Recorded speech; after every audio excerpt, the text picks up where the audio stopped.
There's no medical reason why that happened. My brother and my sister were born with arms and legs.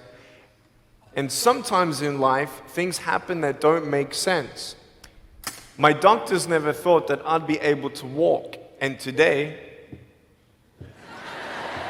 I'm walking. I'm from Australia. Anybody one day want to go to Australia? It's such a cool place. And I now live in LA. I'm a Southern California boy. So I only live about 4 hours from here. And today I'm going to tell you, man, I love freaking people out. One day I'm in a car.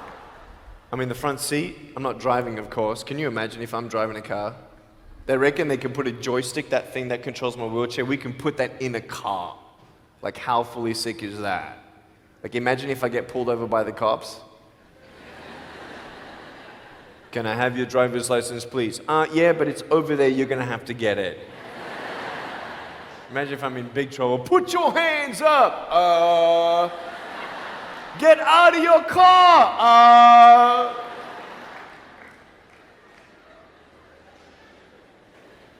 So I'm in the front passenger seat. We're at the traffic lights, and this car comes up next to us, and this girl's looking at me. And I'm looking at her. She's looking at me. I'm looking at her. She's looking at me. I'm looking at her. All she sees is my head, right? She has no idea that I have no arms, no legs. So I'm thinking, cool. I'm gonna freak you out. So I get the seatbelt in my mouth and I loosen it like this so then I can freely move. And she's looking at me like, why are you eating your seatbelt? So I pull it, the belt is loose, I can move. Now she's looking at me, full 100% attention and focus. Now just imagine all you see is my head, all right? You might want to put up your hand up to your face to cut off the rest of my body, all right? So you can really see the effect. So just, that's it, exactly. Here we go, ready? I just did this.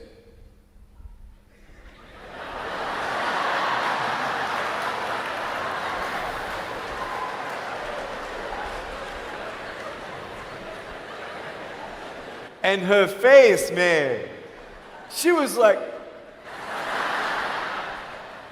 she nearly ran the red light, man. It was so good. My parents always said, Nick, you don't know what you can achieve until you try it. And the doctors looked at me and said, he's not going to walk, he's not going to go to school, he's not going to do anything in his life. And then my parents, they just loved me like crazy and said, you got to try. Try this, try that, try this, try that. And I'm thinking sometimes like, Mom and Dad, you're crazy, man. I have no arms, no legs. How would I ever be able to do this or do that? But they encouraged me and they loved me. And as human beings, we're waiting for stuff like that. We all want love. Everybody say, love. Very good. We all want love. And, I went to school and I wanted to be cool, You go to school and you want to be accepted, And so you see these guys and you're like, oh, man, Everyone swears like every third sentence, F this and F that and F and this and F. Like what? Like they think they're cool, And so I'm thinking, man, maybe I need to be like them to be cool. And then you compare each other with how we look, and I wish I was smarter, I wish I was taller, I wish I was shorter, I wish I was more popular, I wish I did this, I wish I didn't have that. I wish my life was different. That was me when I was about 8 years old. I looked at myself and I looked at everybody else, and everyone else had more than me. And I'm asking, why? Why me? Have you ever asked the why me questions, but get nowhere? If I had no answers from the doctors, and if I had no answers from my parents, I still have a choice every day in my life to keep going or give up. You see this book up here? This is my favorite book in the whole wide world. This is my favorite book, the Bible. And here I am.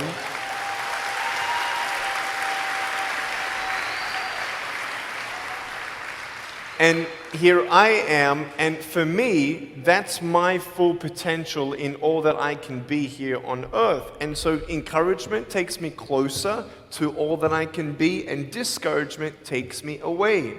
You see, it only takes 3 seconds for someone to tease me when I was at school and just say, you're ugly. Yeah, you can't do this and you can't do that. And some of you thinking like, man, seriously?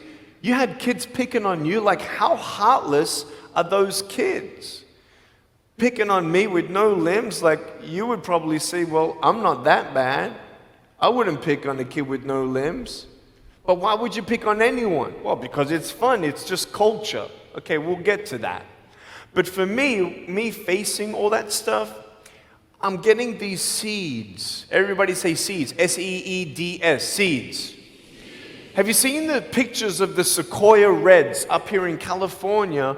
These huge trees. Like some of the trunks could be as nearly big as this room. I've seen those photos where they've actually dug out a tunnel in a trunk of a tree. You can drive a full-size SUV right through it. That all started with a little seed. If you leave a seed of lies in your heart and in your mind and you don't know the truth, if you don't know the truth, you will die with the lie. I started dying because I started believing what I was told. I want you to know the 3 things that I needed to come to in my life is the truth of my value, the truth of my purpose, and the truth of my destiny. I want you to know something. In our mind, we put ourselves down all the time. I want to ask you today, do you think I'm cool enough to be your friend? But I don't swear, I don't use the F-bomb. Am I still cool enough to be your friend? But I don't tease people. Am I still cool enough to be your friend? But I have no arms, no legs. Seriously.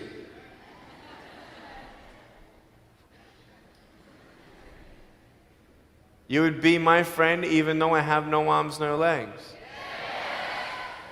So you're telling me it actually doesn't matter, right? If it actually doesn't matter for how we look, then why do we tease each other for how we look if it actually doesn't matter? Why is it that we look ourselves in the mirror and we see ourselves, well, we're having fun. Oh yeah, man, we're just part of culture, man. There were 12 people one day teased me, taking me away from my hope. 12, 11, 10, 9, 8, 7, 6, 5, 4, 3, 2, 1. Don't worry, I won't fall off because if I did, I'll break my arm. But 12 people teased me one day, and I can put a pretty brave face on, but cry on the inside. For real. Oh, it doesn't hurt. Yeah, it hurts. There was this one bully. I became his target for 3 weeks. And every time I go by him, I was 13, he was 17. I was in my chair. I'm only 4'9" in my other chair, my old chair. He's like 6 something, so he's huge, right? So I'm looking up at him, and every time I go by him, he's like, hey, there's Nick, he has no... And you can imagine what he said. And I'm like, what's his problem, man? So I tried to avoid him, and I was so embarrassed. He would say it really loud, and everybody would be looking, and some would be laughing. I'm like, what is this guy's problem, man?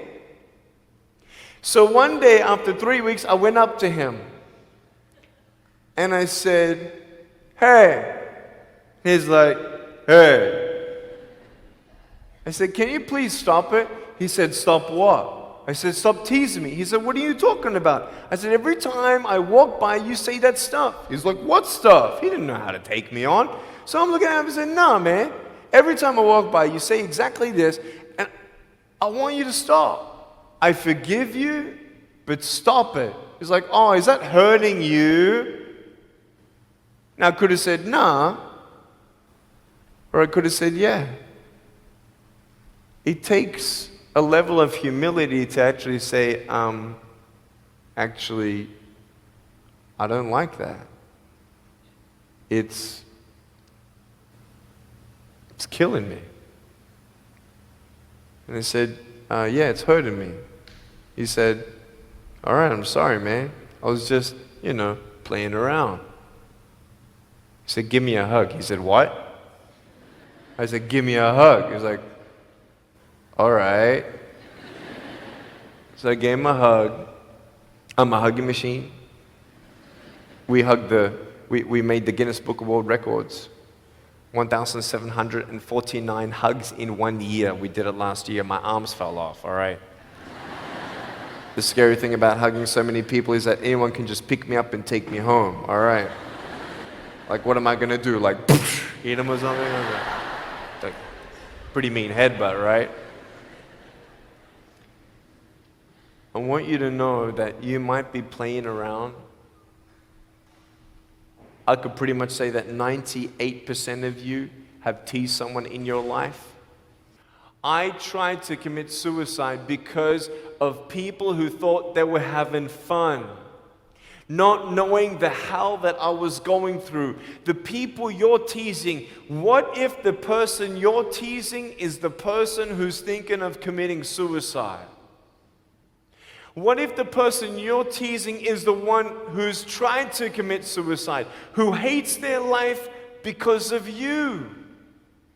You don't know if the person you are teasing is the son or daughter of a drunk at home getting abused. And all they need is someone like you to keep on pushing them this way.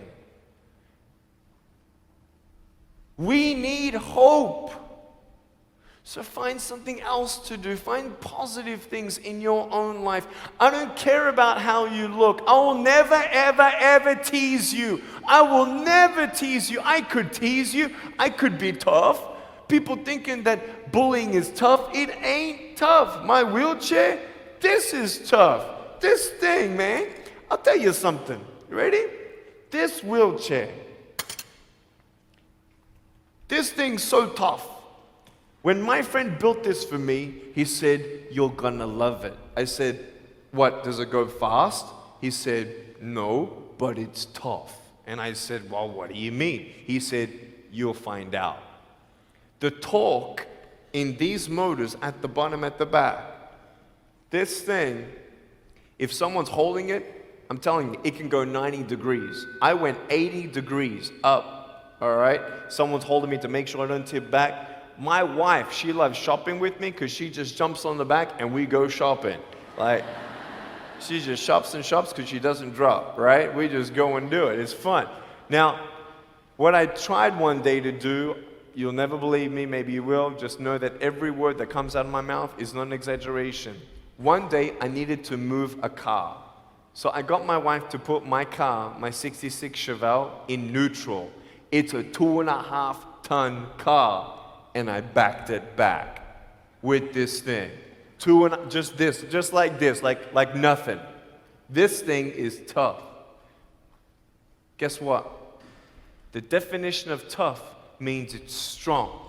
To show your strength, you need to do something that's difficult. I would sound so stupid if I said, hey guys, I got a Matchbox car one day and I got some fishing line and I towed that Matchbox car all around all day. How tough is my BMW?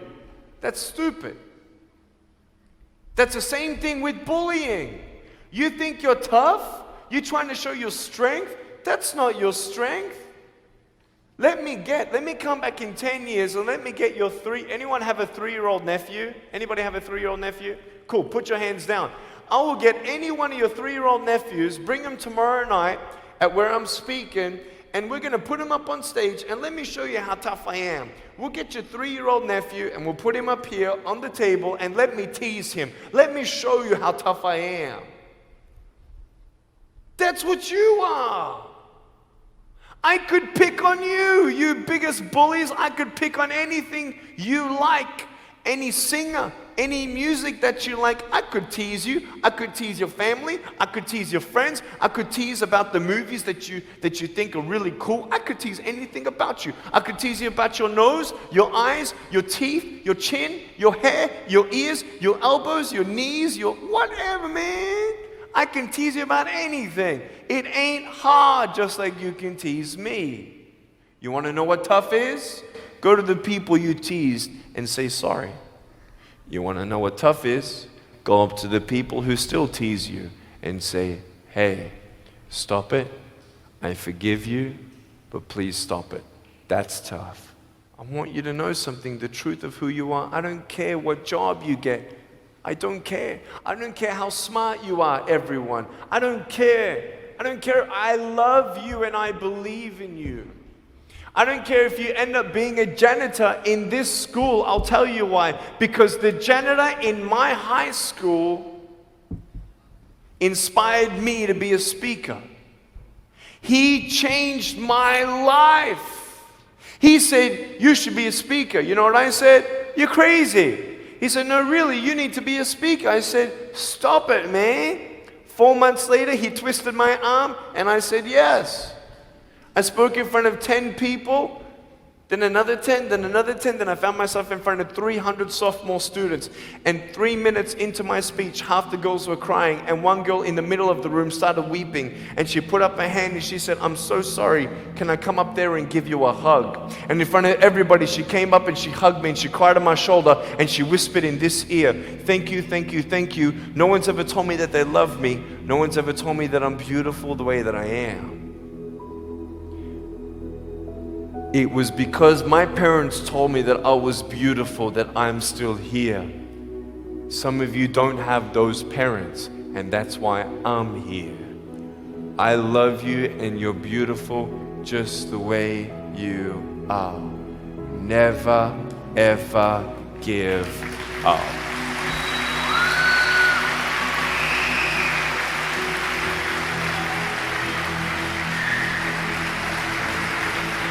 How many schools do you think that I spoke to actually stopped bullying altogether? Okay. Whoever said 1, you were correct. 1 school out of 600, I got a letter from the headmaster, and he said, Nick, you forever changed our school, blah, blah, blah. We haven't seen any bullies pick on anybody for 8 months straight.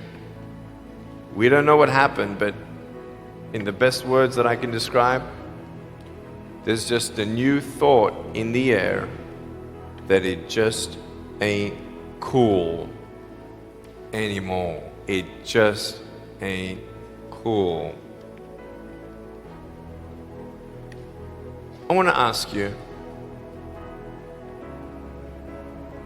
what are you going to do?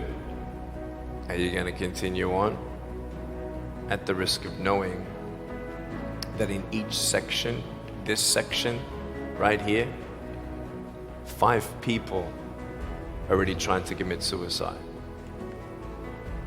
That section there, 5 people. When you extrapolate it out, what if the person you're teasing is one of those, and you have no idea? Would you find something else to do? So, the change is up to you.